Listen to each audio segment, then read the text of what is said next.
আজকে আমি বানাচ্ছি হান্ডি চিকেন। মাংসটিকে প্রথম জল দিয়ে ধুয়ে নিলাম।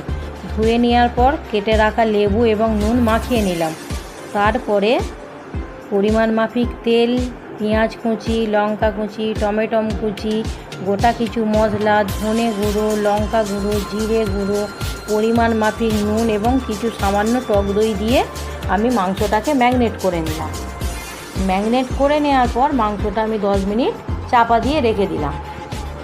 10 মিনিট পরে মাটির হাঁড়িটার মধ্যে কিছু সামান্য মাফিক তেল দিয়ে দিলাম। তেল দিয়ে গোটা মশলা, তেজপাতা, লবঙ্গ, এলাচ, দারচিনি, শুকনো লঙ্কা দিয়ে দিলাম। তাতে দিয়ে দেওয়ার পরে যে ম্যারিনেট করা মাংসটা করে রেখেছিলাম সেটা তার মধ্যে দিয়ে দিলাম। দিয়ে দেওয়ার পর ফের হাঁড়ির ঢাকনাটা বন্ধ করে দিলাম এবং ময়দাটা মেখে তার চারপাশে বন্ধ করে দিলাম। বন্ধ করে দিয়ে লো ফ্লেমে